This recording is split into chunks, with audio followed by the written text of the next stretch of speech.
Проклятието на майката. Имало едно време, в далечни времена, за които малцина си спомнят. Времена, когато границите между световете бяха тънки, а чудесата – обичайни. В тези времена змейовете, могъщи и древни, притежавали способността да се превръщат в хора. Един змей, силен и красив, наблюдавал 3 девойки, които се къпели в бистрите води на Рилско езеро. Очите му били привлечени от Милена, най-красивата от 3-те. Нейната красота го пленила завинаги. Той започнал да изучава техния ритуал, да наблюдава кога и къде се къпят. Един ден, докато сестрите се наслаждавали на прохладата на водата, змеят откраднал дрехите на Милена. Излязла Милена от водата и видяла, че дрехите й ги няма. Тогава пред нея се появил млад мъж, красив и силен. Милена се изплашила, но нещо в очите му я успокоило. С времето, страхът й отстъпил място на любопитство, а любопитството на симпатия. Змеят я омаял с думи и обещания. Накрая той я отвел в своя дом, високо в планината. В дома на змея любовта им разцъфтяла като рядък планински цвят. Милена се влюбила в неговата сила и нежност. Един ден змеят решил да й разкрие истинската си природа. Той й показал истинския си облик – могъщ змей, с люспи, блестящи като скъпоценни камъни. Милена не се изплашила. Любовта й била по-силна от страха.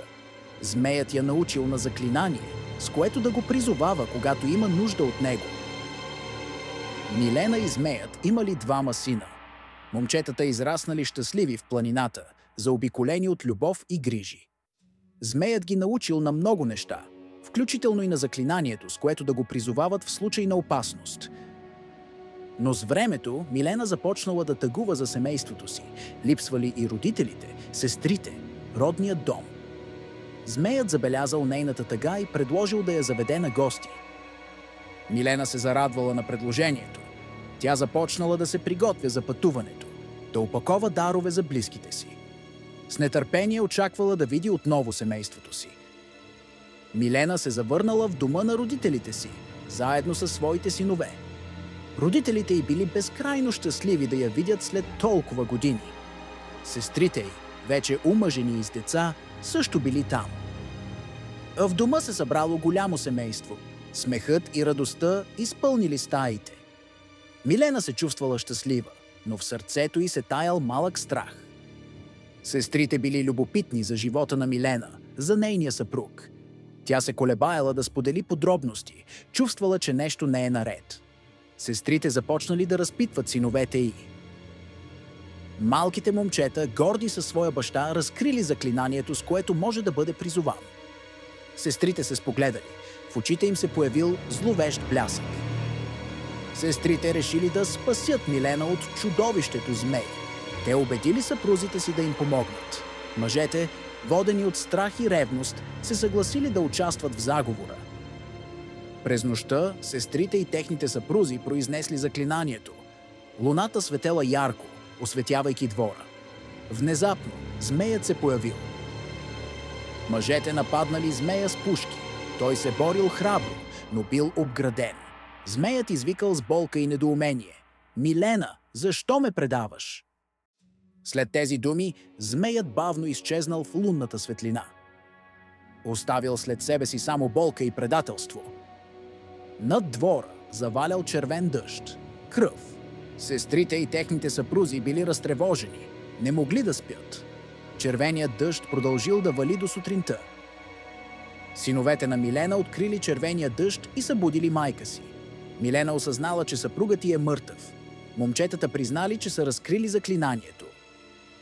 Сестрите признали своите действия, твърдейки, че са освободили Милена от злото. Но в очите на Милена нямало благодарност, само болка и гняв. Милена, обзета от отчаяние, проклела синовете си. Тя помолила Бог да ги накаже, като ги превърне в дървета. Момчетата се опитали да избягат. Но проклятието било силно. В миг те се превърнали в ябълково и крушово дърво, завинаги затворени в дървесна форма.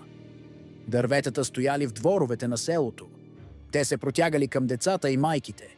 Искали да се движат, да говорят, но били завинаги вкоренени в земята. Те мълчаливо страдали за своето предателство и за проклятието на майка си. Вечно напомняне за цената на предателството и силата на майчината любов и гняв. Ако се вслушате внимателно, може да чуете въздишката на двамата братя. Те са там, завинаги затворени в дървесна форма, напомняйки ни за силата на проклятието и цената на предателството. Помнете тази история, когато видите ябълково или крушово дърво. Може би чуете шепота на прокълнатите братя,